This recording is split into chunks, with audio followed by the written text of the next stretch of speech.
감사합니다. 이 시간에 또 계속 이어서 우리가 9과 10과 우리가 또 공부하도록 우리가 하겠습니다. 우리 잠깐 기도하도록 하겠습니다. 하나님 아버지 감사합니다. 계속해서 열매 맺는 신앙생활 함께 나눌 수 있도록 은혜를 주신 것 주님 감사합니다.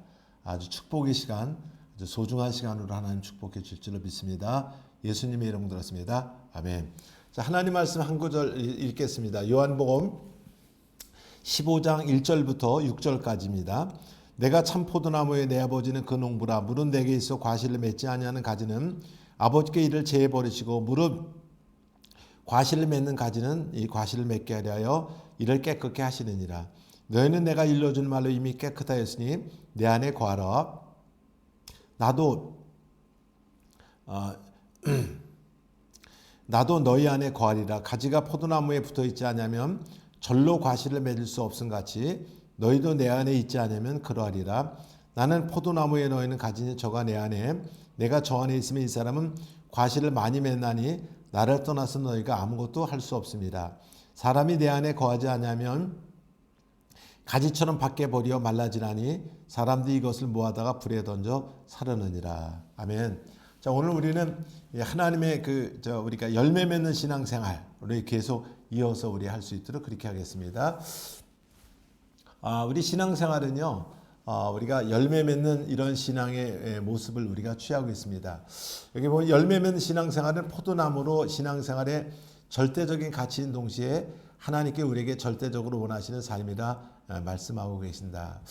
그 포도나무의 최고의 가치는 사실 포도나무는 그렇게 제목으로나 뭐 이렇게 쓸 수 있는 내 목적이 있지 못하죠. 사용할 수도 없고 뭐 재질이 뭐 좋은 것도 아니고 우리가 어쨌든 간에 포도나무의 최고의 가치는 얼마나 이제 실한 열매를 우리가 맺히느냐에 따라서 이제 가치가 달라지는 모습을 우리가 봅니다. 그래서 우리 신앙생활은 마치 예수님은 포도나무고 우리는 그 가지라. 이제 거기에 어떤 열매를 우리가 맺히느냐 이런 것을 통해서 우리 주님은 우리에게 말씀하고 있습니다. 그래서 여러분들이 포도나무에 아주 실한 가나안의 포도는 지금도 굉장히 우리가 당도도 높고 굉장히 실한 모습들을 우리가 보는데 이런 가나안의 포도같이 실한 포도의 이런 열매들이 주렁주렁 맺힐 수 있는 그런 신앙생활이 좀 되었으면 합니다. 먼저 우리가 볼 수 있는 건요. 줄기에 붙어 있는 가지가 있고요. 실질적으로 우리가 떨어진 가지가 있죠. 만약에 떨어진 가지라고 하면 우리가 이제 열매 맺는 거는 상상할 수가 없겠죠. 시작부터 우리가 잘 안 되니까. 근데 줄기에 붙어 있는 가지가 있고요. 떨어진 가지가 있는데 먼저 이 포도나무 가지가 그 줄기에 붙어 있다고 한다면 거기에는 굉장한 여러 가지의 그 현상들이 일어나는데 크게는 이제 두 가지의 은혜를 받는다. 이렇게 여러분 우리가 볼 수 있어요. 하나는 외적인 은혜와 하나는 내적인 은혜 이렇게 우리가 제가 살펴봤습니다.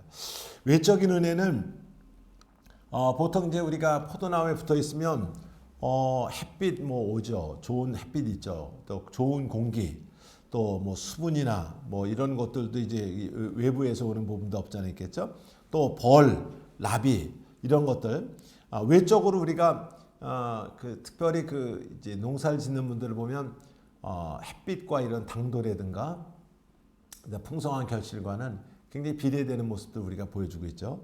어쨌든 붙어 있는 가지는 크게는 외적인 은혜가 있고요, 내부적인 은혜가 있어요. 하나는 그 줄기를 통해서 수분과 양분이 우리가 공급이 되죠. 신앙생활도 마치 이와 같습니다. 우리의 생활 가운데 나도 모르게 이런 거 구하지도 않았는데 원하지도 않았는데 우리 삶 가운데 이렇게 되어지는 일들이 있어요. 이런 것들을 우리가 이제 어떻게 보면 외적인 은혜다 이렇게 우리가 살펴볼 수 있는 부분이 있고요. 또 남들이 알아주지 못하는 어떤 분은 그런 얘기예요. 야, 예수 믿으면 뭐가 그렇게 좋으냐 이렇게 얘기하시는 분들이 있어요. 남이 알아보지 못하는 찾을 수 없는 내적인 우리가 굉장한 가치관의 변화라든가 내면적인 부분이 신앙생활에 굉장히 많은 부분을 우리가 차지하잖아요. 특별히 여러분 기쁨이라든가 평안이라든가 긍정적인 마음이라든가 아주 창조적인 마음들 이런 것들이 우리 신앙생활 가운데 이제 많은 부분을 우리가 차지하잖아요. 어떤 분들은 무엇보다도 그 예수 믿고 나서 내적인 이 평안이나 기쁨 이런 것들 때문에 너무 감사하시는 분들이 우리가 더러더러 있죠. 어쨌든 우리가 줄기에 붙어 있는 가지는 이런 두 가지의 큰 은혜를 우리가 받는다. 그리고 이제 열매를 우리가 얻는데 외적인 열매, 특별히 우리 삶 가운데 이제 여러 가지 그 되어지는 거 이런 것들은 뭐 구하지도 않았는데 이런 것들은 원하지도 않았는데 굉장히 좋은 부분들. 그래서 저는 이것을 우리가 그 뭐라고 해야 할까? 우리가 조용한 은혜라고 그럴까요? 조용한 축복이라고 그럴까요? 그렇게 우리가 자연스럽게 신앙생활 하다 보면 이루어지는 것들이 있어요. 마찬가지로 우리 신앙생활 안에 우리가 전도의 열매라든가 건강의 치료의 이런 열매들, 축복의 열매들 이런 것들을 우리가 경험적으로 우리가 누리죠. 그래서 과거에 우리의 삶들을 이제 살펴보면 굉장히 거친 삶들이 많고 뭔가 될만 하면 또 위기가 오고 될만 하면 이 문제 터지고 저 문제 터지고 그랬는데 언제부턴지 그런 뭐 잔병치레라든지 뭐 자질구레한 문제들이 이렇게 벗어지고 우리가 구하지 않았는데도 여러 가지 되어지는 이런 일들 때문에 어느 날 점검해 봤을 때 깜짝 놀라기도 하죠. 어쨌든 외적인 은혜가 있고요. 또 한 가지 내부적인 열매는요. 죄사함의 이런 축복, 또 성령의 열매. 사실 우리는 성령의 열매는 뭐 성령의 9가지 열매, 사랑과 희락, 뭐 온유, 뭐 절제, 뭐 다양한 여러 가지 축복들, 양선 뭐 이런 것들이 있는데 사실 가까운 사람이라도 우리가 사랑할 수 있는 능력이 없잖아요. 근데 이렇게 신앙생활 하다 보면 내 잠재력에 깜짝 놀라죠. 내가 이 정도 되면은 굉장히 뭔가 불평을 하거나 짜증이 내거나 좋은 소리가 안 나갔을 텐데 어떻게 이렇게 내가 이쁜 말을 하고 이쁜 마음으로 우리가 다가갈 수 있을까? 살펴보면 사실 제 능력이 우리가 아니죠. 그래서 우리가 줄기에 붙어 있는 가지는 이렇게 은혜를 통해서 두 가지 열매에 우리가 접근할 수가 있다. 근데 떨어진 가지가 있어요. 우리가 똑같은 삶을 살아가는 것 같지만 우리 참포도나무인 예수님께 붙어 있지 않은 사람들. 겉으로 보면 굉장히 화려하고 뭐 아름다운 거 요즘은 생화나 조화나 구분하기가 어렵잖아요. 만져봐도 잘 모르겠더라고요. 가까이 가서 봐도 잘 모르겠어요. 근데 생화가 있고 여러분 조화가 있잖아요. 생화는 시간이 가면서 아까 말한 것 같이 이런 열매들을 우리가 맺히는데 조화는 아무리 많은 시간을 흘러도 우리가 그 열매를 기대하기가 어렵잖아요. 그래서 오늘도 떨어진 가지들이 있어요. 말라지는 고통이 있죠. 권태, 짜증, 두려움, 불안, 초조, 좋은 것을 몰라요. 뭐 좋은 거 많이 갖다 쌓아놔도요. 실제 좋은 것을 잘 몰라요. 그래서 이제 아주 불만과 이제 원망과 불평 이런 것들만 사실 굉장히 우리가 많죠. 뿐만 아니라 마지막에 이제 불로 태워지는 이런 이제 그 역사들이 있죠. 불로 태워지는. 그래서 천사들 보내서 마지막에 이제 이런 말라지는 삶을 살다 다 말라지면 세상에 이제 나무들은 바싹 말리면 불쏘시개를 사용하잖아요. 영적인 것도 똑같아요. 이 세상에서 여러 가지 그냥 좋은 것을 좋게 모르고 그냥 말라지는 듯한 인생을 살다가 죽으면 영원히 지옥불에 쏘시개가 되는 이런 것이 이제 성경에 이제 우리에게 주어진 일들이라 이렇게 보시면 좋을 것 같아요. 그래서 우리가 또 나는 어떤 가지인가? 그래서 여러분은 어떤 가지에 붙어 있는 가지면 시간이 가면서 절로 열매가 맺어요. 그냥 노력해서가 아니라 절로 열매를 맺는데 떨어진 가지는 시간이라는 게 통과하면 통과할수록 점점 공고하고 더 공고해지다 마지막에 영원한 불못에 들어가는 것이죠. 세월이 갈수록 사람들은 젊은 사람들은 좀 나이가 들면 들수록 많은 분들이 한숨이 많아지고 염려가 많아지죠. 불평이 많아지고 그러면 이게 말라지는 고통이 아닌가 이렇게 볼 수 있죠. 여러분은 어떤 가지세요? 여러분은 붙어있는 가지인가 떨어진 가지인가? 만약에 떨어진 가지라 붙어있는 가지라면 오늘 좀 부족하더라도 참포도나무에 붙어있는 예수님께 붙어있는 가지면 시간이라는 게 이렇게 지날수록 절로 열매 맺는 역사가 있을 거예요. 그런데 만약에 떨어진 가지라 우리가 하면 점점 말라지는 고통은 더할 것이에요. 그럼 우리가 떨어진 가지라면 우리가 어떻게 할 것이냐? 떨어진 가지가 붙어 있는 가지가 되게 해서 우리가 노력해서 되는 게 아니잖아요.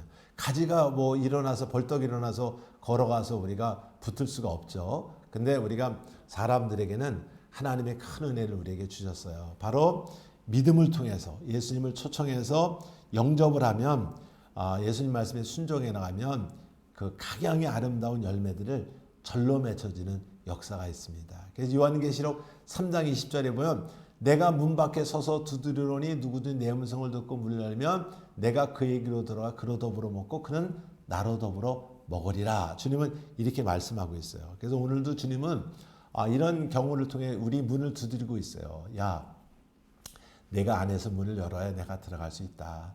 나는 너에게 부담이나 어려움을 주러 온 것이 아니라 내 생명을 구원하고 풍성한 삶을 주러 왔어. 내 절로 열매 맺는 삶을 주러 왔단다. 그리고 오늘도 저를 통해서 여러분의 마음을 두드리고 계신 주님 앞에 문을 활짝 열고 남은 삶을 살아갈 수 있게 되길 주의 이름으로 부탁을 드립니다. 자, 그 다음에 우리가 10과는 우리가 신자의 침례에 대해서 우리가 이제 볼 수 있도록 그렇게 하겠습니다. 그래서 이 침례는 굉장히 사실 중요한 거예요. 우리 침례교회만 뭐 침례를 이제 받는 것 같지만 요즘 뭐 순복음교회에서도 받고요. 이단들도 침례를 받더라고요. 이단들도 침례는 받고 막 그러는데 침례는 여러분 굉장히 소중한 거예요. 물론 침례 자체가 구원은 아니에요. 그렇지만 우리 믿음의 선배들은요, 피 흘린 발자취 같은데 이렇게 보면 그 침례 하나 때문에 순교한 분들이 주 3세기부터 15세기까지 5천만 명 이상이 피 흘린 발자취 이런 것을 보면 순교를 했더라고요. 캐톨릭 신부가 쓴 책이에요. 캐톨릭 신부가 쓴 책. 그리고 이 침례 때문에 우리가 다른 종교로부터 핍박을 받아 죽은 분들 한 1,000만 정도를 보고요. 어쨌든 우리는 주님이 우리에게 말씀하신 침례를 받아야 되겠다. 그래서 우리가 침례를 받은 분들이 주 3세기부터 침례받다 순교한 분들이 5천만 명이 더 돼요. 그래서 제가 시베리아 불꽃이라는 책도 보니까 그 얼음을 깨고 들어가서 침례를 받고요. 어떤 분들은 굳이 침례를 받다가 막 머리 가죽이 벗겨지기도 하고요. 우리가 믿음의 선배들은 이 침례 때문에 우리가 목숨을 걸고요. 생명을 다해서 주님께서 주신 말씀들을 지켜나갔던 모습을 우리가 봅니다. 어쨌든 여러분 우리가 우리 기독교 신약교회에는 두 가지 의식이 있어요. 하나는 침례라는 의식이 있고요. 또 한 가지는 우리가 성찬이라는 의식이 여러분 있습니다. 그래서 교회 성도들은 이 의식을 행함으로 더욱 크신 하나님의 은혜를 누릴 수 있다 말씀을 하시고 계신다. 그래서 어쨌든 간에 전 여러분이 다른 건 모르지만 주님이 하라고 한 것은 하고 하지 말라는 것은 하지 않았으면 좋겠다 생각이 듭니다. 그래서 우리 믿음의 선배들은 그 모세가 우리가 십계명을 통해서 우리에게 준 거 굉장히 소중히 여기잖아요. 우리가 십계명 반드시 지켜야 되는 거라고 뭐 특별히 뭐 7계를 범했다. 그럼 우리가 교회에서 막 용납하지 않고 막 그런 모습을 보는데 그거 소중한 거라면 예수님이 친히 우리에게 말씀한 것은 우리가 더 중요하지 않을까요? 우리 주님이 너희는 온 세상 천하에 다니면서 이 복음을 전파하라. 그리고 아버지와 아들과 성령의 이름 침례를 주고 내가 분부한 것을 가르쳐 지키게 하라. 볼지어다 세상 끝날까지 너희와 항상 함께 있으리라 하시니라. 이렇게 하시는 것을 우리가 보잖아요. 우리 침례는 우리 한국에는 번역이 될 때 이제 세례로 번역이 돼서 장로교 쪽에서 이제 이쪽에 들어와서 그렇게 번역이 되는데 원래는 이제 우리가 침례로 우리에게 그 의식을 우리가 바른 의식인 걸 우리가 봅니다.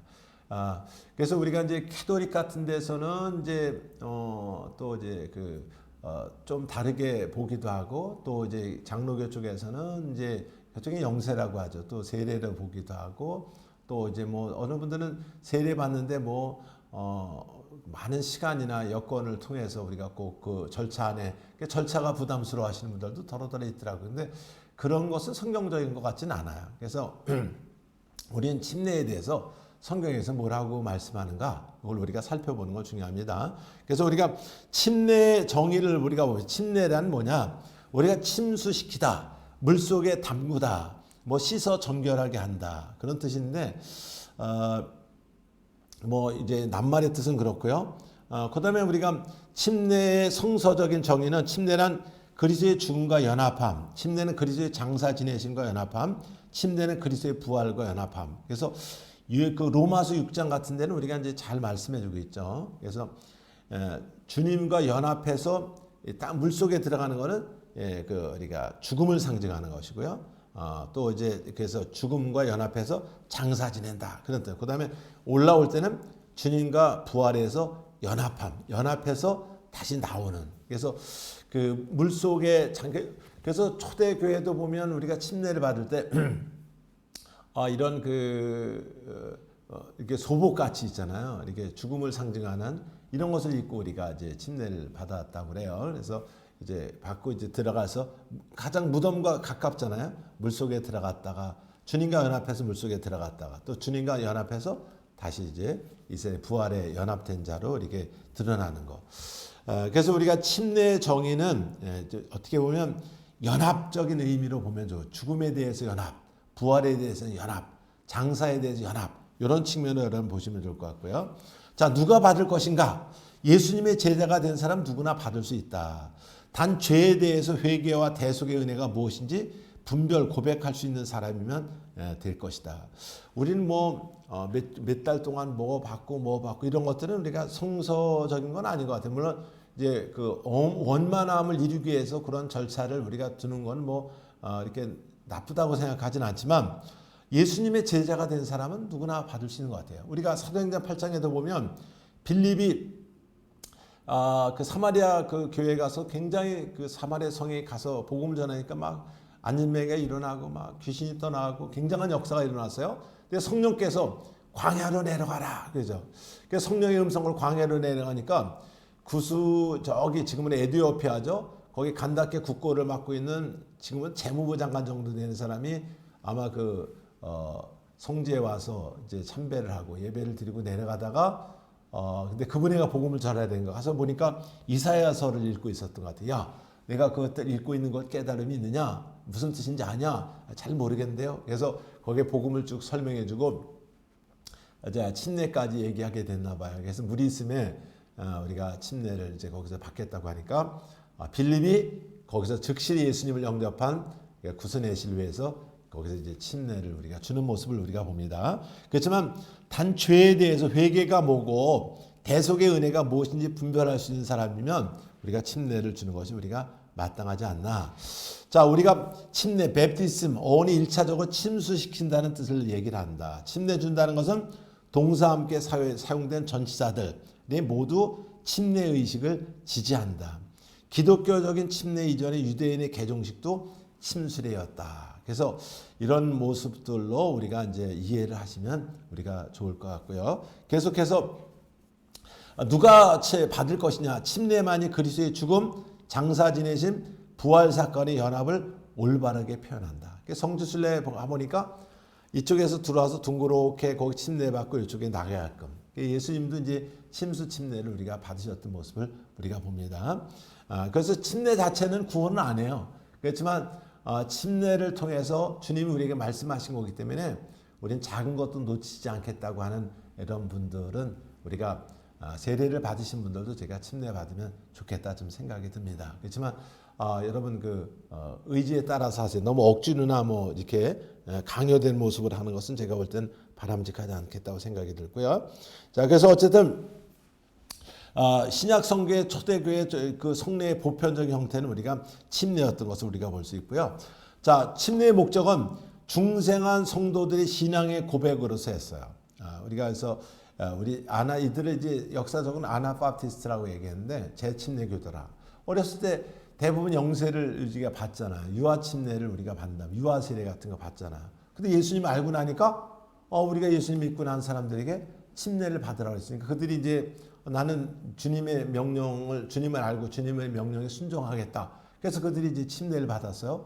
그랬더니 그들은 아주 그냥 다 물속에 그냥 수장을 시켜라. 또 십자가에 달게끔 이렇게 해가지고 자기들의 교리, 캐톨릭이나 이런 데 교리에서 벗어났다고 생각해서 많은 사람들이 침례 때문에 이제 순교를 당하는 그 원인이 되기도 했던 모습을 우리가 봅니다.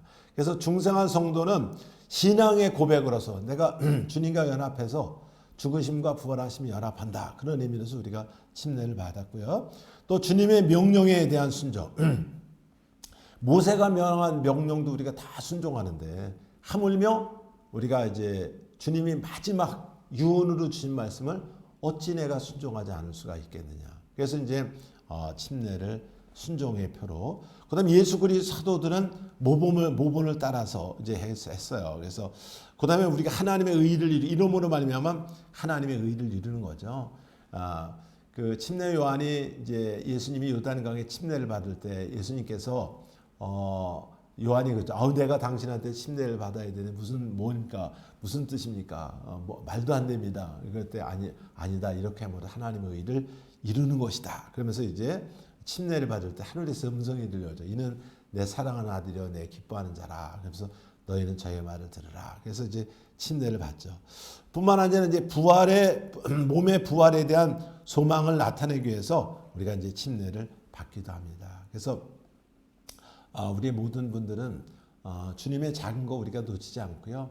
주님의 작은 것을 좀 크게 여기는 이런 영적인 모습이 주님이 기뻐하는 영적인 모습이 아닌가 생각이 듭니다. 그래서 어떤 분들은 꼭 침례 받아야 됩니까? 침례 받아야 구원받습니까? 그렇지는 않아요. 그래서 우리가 구원받은 사람들은 주님의 작은 것도 놓치지 않고 주님의 작은 것도 우리가 크게 여기는 이런 영적인 모습으로 우리가 침례를 받는 것이라고 이렇게 사료됩니다. 자, 결론 봅시다. 침례는 주님께서 명령하신 귀한 의식이다. 주님을 사랑하는 자는 주님의 명령을 지킬 것이며 침례를 받는 이들은 부활에 연합된 줄 여겨 주님의 기뻐하시는 것을 분별하며 살아야 될 것이다. 이렇게 우리가 말씀하고 있습니다. 그래서 아무쪼록 우리 남은 삶에 주님의 연합된 자로 우리가 남은 삶을 우리가 부활에 연합된 자로 우리가 여기면서 남은 삶을 힘있게 살아가서 마지막에 주님 앞에 설 때 잘했다 칭찬받을 수 있는 저와 여러분들이 되길 주의 이름으로 부탁을 드리겠습니다.